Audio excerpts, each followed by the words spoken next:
Hello, good morning students. Good morning, sir. Today we will see one question that is something harder than other questions of exercise 11.2 under the name of the topic geometrical construction. Question is as per here written on the board that we have to construct one right angle triangle ABC, right angled at B, and we have sides AB equal to 6 cm, BC equal to 8 cm.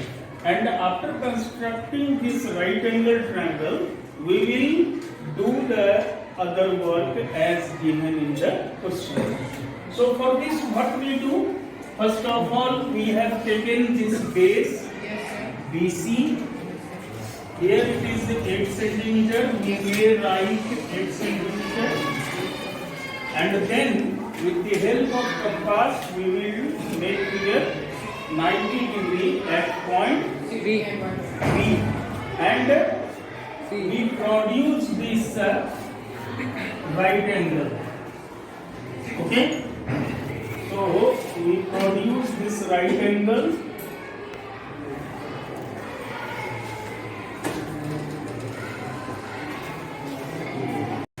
Produced it, and AB is given 6 cm. So, by measuring the compass on your ruler, you take 6 cm.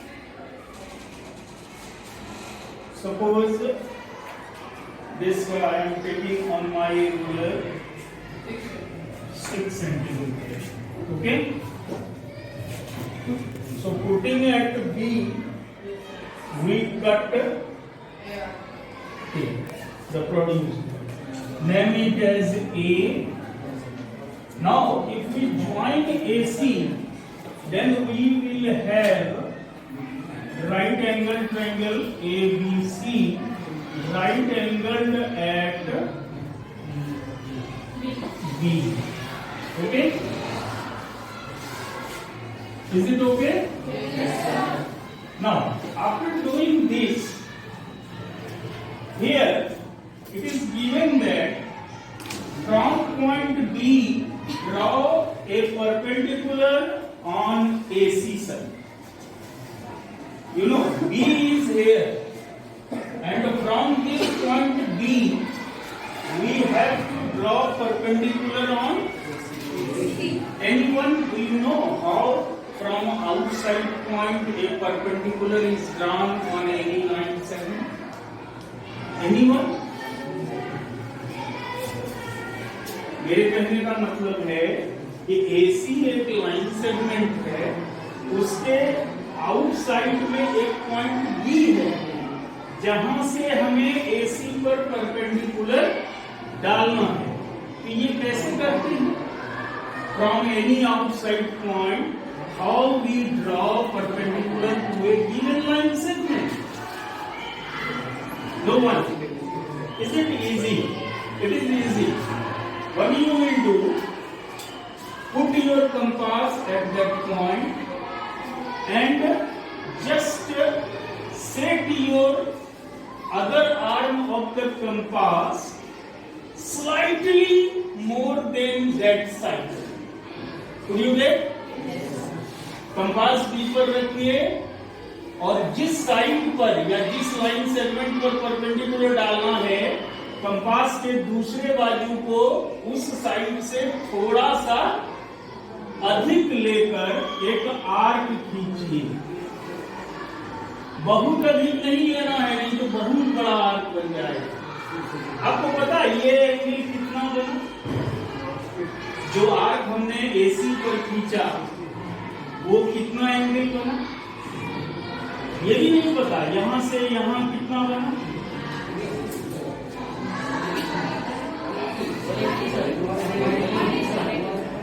किसी line segment पर ऐसे आप arc खींचा, ये भाई कमाल है.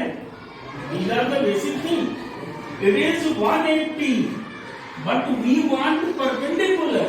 Means our angle should be 90.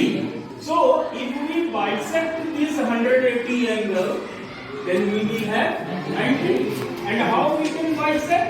Just where this arc cut the line segment at 2 points, from these 2 points, you see here it has cut.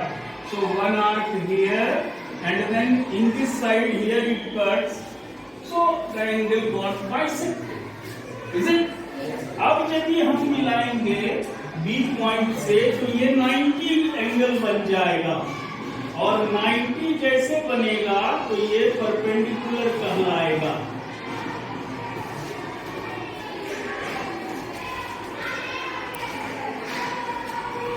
हम लोग लाइन सेगमेंट ड्रॉ करेंगे यहीं तक, ट्रायंगल तक।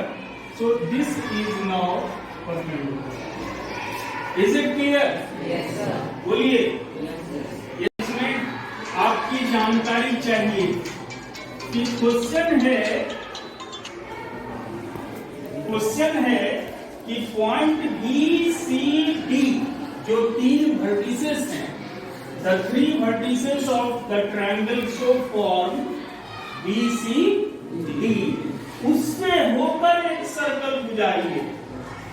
Now draw one circle which will pass through the point B, C and D of triangle BCD।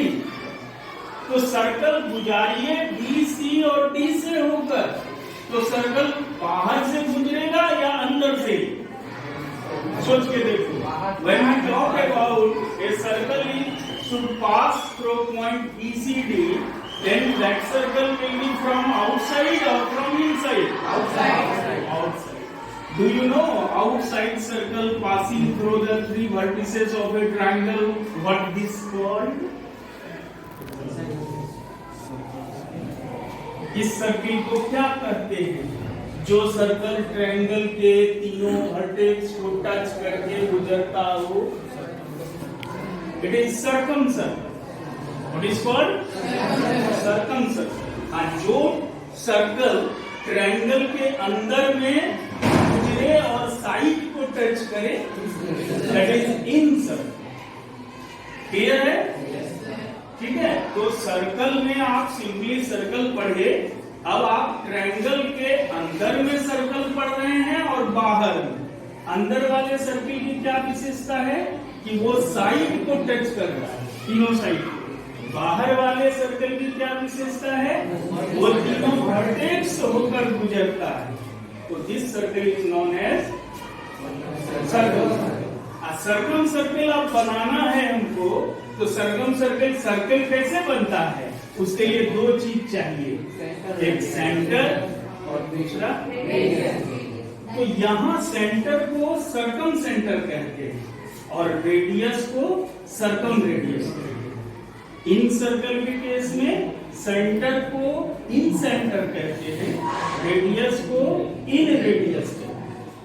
तो अब हमें क्या करना है?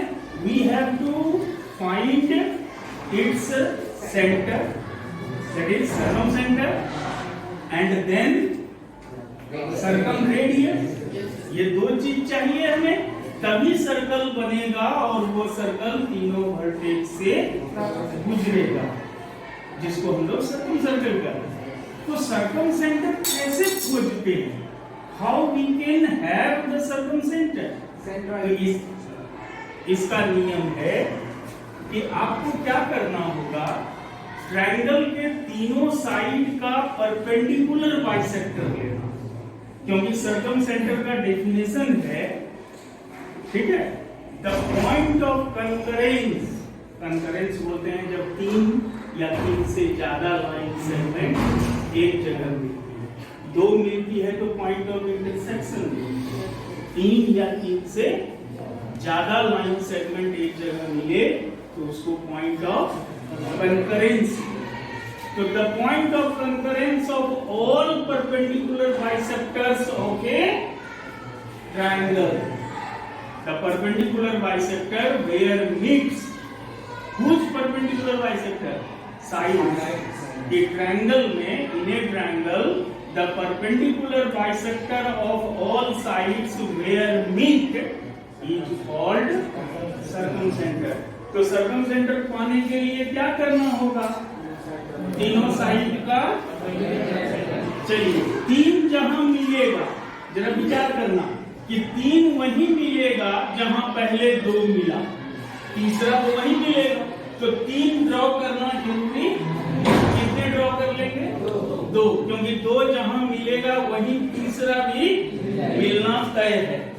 So now we will draw perpendicular bisector of the sides of this triangle. Perpendicular bisector किसी side का कैसे खींचते हैं? आधा से ज्यादा लेकर ऊपर और नीचे आधा। तो BC का ड्रॉ करते हैं। B पर कंपास रखे, थोड़ा आधा से ज्यादा लिए, बहुत ज्यादा लेने से ना बड़ा बड़ा आर्क बन जाएगा। ये देखिए 2 आर्क मैंने खींचा। अब C पर कंपास रखेंगे और फिर 2 आर्क खींचेंगे। ये दोनों जहां कटेगा वहां से ड्रॉ करेंगे लाइन सेगमेंट, तो ये परपेंडिकुलर बाइसेक्टर हो जाएगा BC का। इसी तरह हम लोग एक दूसरे साइड का बाइसेक्टर खींचेंगे। ठीक, किसका लें? चलिए BC का ले लेते हैं। आप देखते जाइएगा कि आर्क कहां कहां, बहुत सारा आर्क हो जाएगा इसमें। देखिए BC का हमने अंदाज से आधा से ज्यादा लिया, ये एक आर्क, एक ये आर्क, फिर D पर कंपास रखा, इधर से ये आर्क नहीं कटा, फिर उस आर्क को बड़ा करना होगा, ये लिया, C से हो गया। इस दोनों कट पॉइंट को ज्वाइन करेंगे।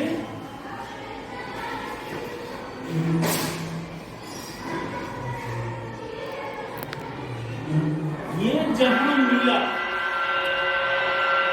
ये देखिए यहां मिल रहा है, उस साइड पर ही आ रहा है, किस पर? BC पर।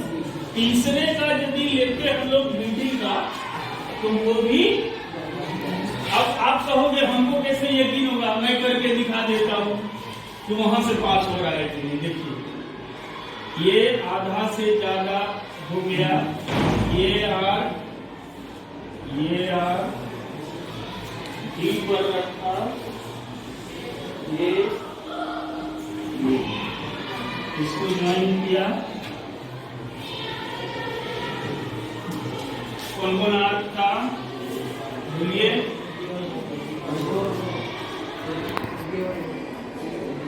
एक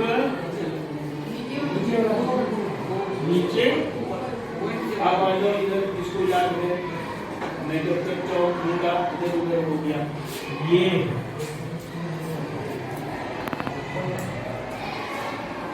ये दोनों है ना? आप देख लीजिए तसल्ली करके कि वहीं से गुजर रहा है कि नहीं। देखिए गुजरा, तो ये नियम है कि तीनों साइड का परपेंडिकुलर बाइसेक्टर एक ही पॉइंट से गुजरता है, उसको सर्कमसेंटर कहते हैं। नाउ वी हैव सर्कमसेंटर, से इट्स नेम इज O, क्योंकि जनरली हम लोग सेंटर को O लिखते हैं। हो गया। अब रेडियस तो खोज लिए, अब क्या, सॉरी सेंटर तो खोज लिए, अब क्या चाहिए? रेडियस कौन होता है ये समझिए। जो सेंटर है वहां से तीनों वर्टेक्स इक्विडिस्टेंट होता है। अभी हम नाप के दिखाते हैं। देखिए थोड़े इधर हो सकता है क्योंकि हम लोग चौक से बना रहे हैं बोर्ड पर। ये देखिए तीनों वर्टेक्स इक्वल है। तो from this centre, from this circumcentre, actually all the 3 vertices of triangle are equal, equidistant. So that distance is circumradius. So now put your compass, अब आपको रेडियस मालूम हो गया, तो आप कंपास सर्कमसेंटर पर रखिए और किसी वर्टेक्स पर सेट करके एक सर्कल ड्रॉ कर दीजिए।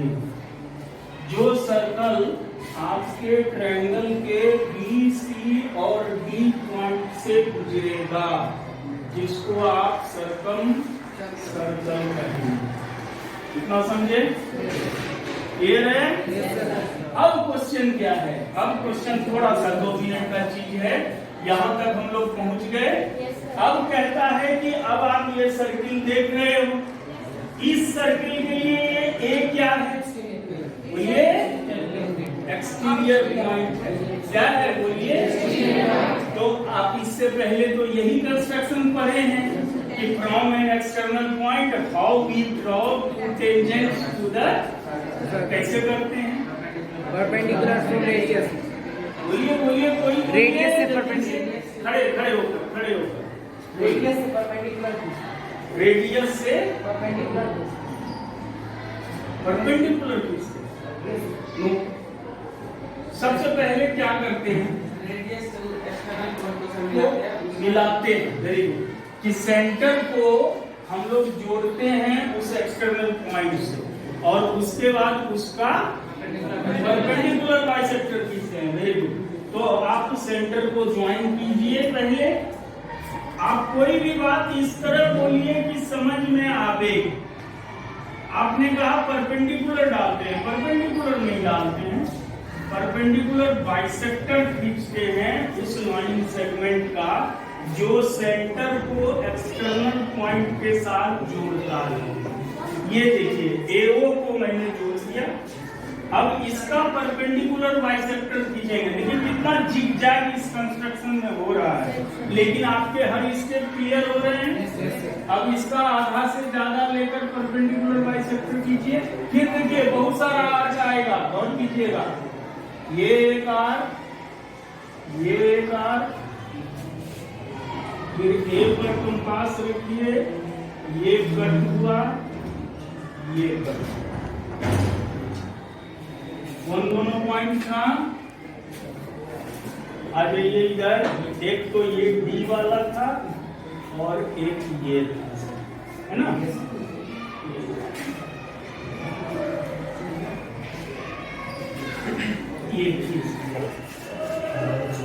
ये मिड पॉइंट से गुजरेगा। इसका नाम हम लोगों ने पहले कंस्ट्रक्शन में क्या रखा था? एम। उस एम पर अब कंपास रखेंगे, या तो एम लेंगे या ओएम लेंगे, और एक सर्कल फिर ड्रॉ करेंगे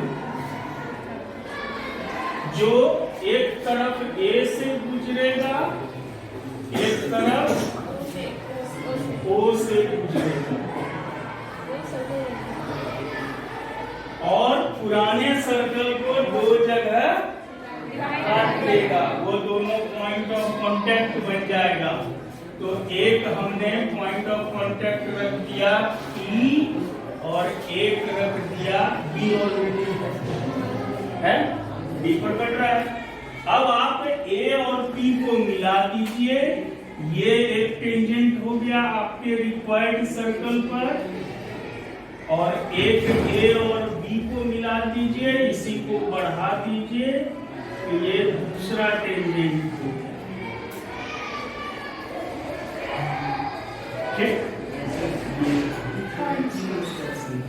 तो सर ये एग्जाम में आ जाएगा, अभी तक नहीं। फिर भी आपको हर चीज को एग्जाम पर्पज से नहीं पढ़ना है। आपके एक्सरसाइज में दिया है तो बहुत चीजें नॉलेज पर्पज से दिया है कि यदि ये सीखना हो तो कैसे करना, इसीलिए हमने डिमोन्स्ट्रेट किया। ठीक है। बाकी जो नेक्स्ट क्वेश्चन है वो एक्टिविटी बेस्ड है। एंगल्स लेकर एक सर्कल बनाना है, तो वो आप समझ रहे हैं, चूड़ी लेकर एक circle banana, that is activity related. तो आपके इस एक्सरसाइज में जो अभी आपके सेशन में बचा हुआ है कंस्ट्रक्शन पढ़ने का, तो I would suggest you 2 constructions are very important for examination point of view. एक कि from an external point how do you construct 2 tangents to a circle and measure their length to verify whether they are equal or not. और दूसरा है कि in a given circle draw 2 tangents which are inclined to each other by an angle say 60 degree. We have done already. तो ये 2 आप पढ़ लीजिए। और फर्स्ट एक्सरसाइज में एक ही क्वेश्चन पढ़ना है, how a line segment is divided into required ratio. ठीक है, तो आपको गारंटी है कंस्ट्रक्शन एक टॉपिक है जिससे एक क्वेश्चन आपको 3 to 4 मार्क्स में आना ही आना है। ठीक है, तो निश्चित रूप से ये तैयारी कर लीजिए, ये दोनों बच्चे को फायदा देगा। लो अचीवर को हल्का पड़ेगा कि 2-3 तो कंस्ट्रक्शन पढ़ेंगे, एक आ जाएगा। ब्राइट अचीवर पे मार्क्स बढ़ाएंगे। ठीक है, तो यही आप फिर से मैं एक बात पूछूंगा कि आपको क्लियर हुआ सारे बिंदु? Yes, sir. सारे इसके क्लियर हैं? Yes, sir. Any doubt in this construction? No. Thank you, have a nice day. बहुत अच्छा लगा कि आप शांति से सुने, समझे। ठीक है।